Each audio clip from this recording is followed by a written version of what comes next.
Hello and welcome to episode 19 of my Setting Up Todoist series. In this episode, I want to take you through what the karma points is all about in Todoist. This, I think, or from what I can find, is a unique feature amongst all the productivity applications out there.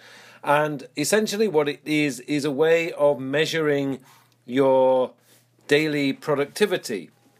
I don't know many other applications that actually do this, and it's not something I use every day, but it's something I like to just keep an eye on and to see if I'm spending too much time procrastinating or just gone into one of those lazy modes that we all do from time to time.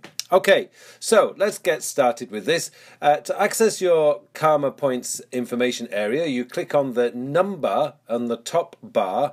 I've got 5,038, and this is largely because I have been using my Todoist on and off a little bit, and I wanted to clean it all up to show you the Todoist series from the very beginning. So I went back to my old application, which was OmniFocus. But anyway, going back to the karma points, what you can see here is the total number of completed tasks that I've done from day one. Now, one of the beauties of this area is I can actually click on View All, and this will take me into all the tasks that I've completed from pretty much when I started using Todoist. I think it will have been nearly 2 years ago, possibly, or 18 months ago.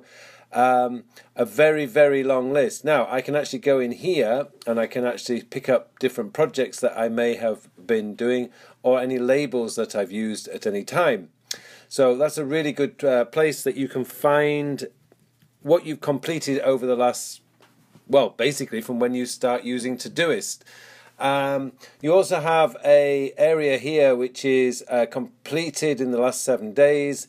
And there's a little line here which is part of your daily goals. Now I'm just going to skip down here to go to Karma Settings and Goals, and if I click on that, here you can actually edit your settings. Now I know that because I keep all my routine tasks and everything in Todoist that I'm going to hit 15 pretty much every day, and because I have a lot of activities going on in my life, I'm a teacher, I'm a writer, and now I'm doing this YouTube channel.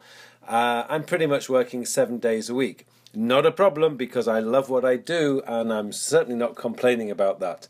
I have a weekly goal of 100 tasks, and again, I'm pretty much hitting that every day. Now, but I would strongly recommend that you set this for something that's realistic, not overly ambitious, and certainly not under ambitious either. Now, going into the middle section here, we have off days. Now, for most people, they will probably have Sunday as an off day, so I could set that as an off day, and possibly maybe Saturday. And you can turn those days off so they won't affect your karma points. However, I know that I'm a 7-day-a-week person, so I can actually turn all those off. Vacation mode. Now, if I'm on vacation, I can actually disable this, and something I probably would do if I go on vacation, usually once a year for about 10 days, I disappear off either into Europe or just around Southeast Asia.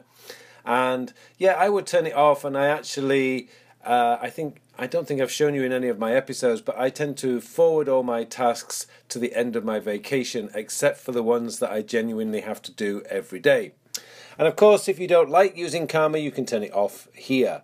So those are the settings. You have quite a bit of options here, particularly on your daily goals and weekly goals and on your off days, whether you use a vacation mode or if you don't really want to use Karma at all. However, now that I've moved everything back into Todoist, I'm on a roll now, and I'm using it I've certainly been using it for the last 2 weeks. I have here completing the last 4 weeks, so you can see what I'm doing. If I look at my average, I could, to be honest, move things up a little bit and set my goals for 20 tasks per day, but I keep it at 15. It seems to work for me, and it's as I say, it's not something I look at on a particular day-to-day basis, but it is useful. Another time that it might be useful is if you're going through your weekly review and you like to see what you've done for the week. You can actually go into your view all settings and you've got yesterday, 2 days ago, etc. So you can actually go through this and you can actually have a look and see what you've completed over the last few weeks. Well, basically from when you started. So there you go. That's all about Karma. A pretty useful and unique feature. Can be used for motivation. I know a lot of people are using it for motivation, and so if you find that useful, that's great.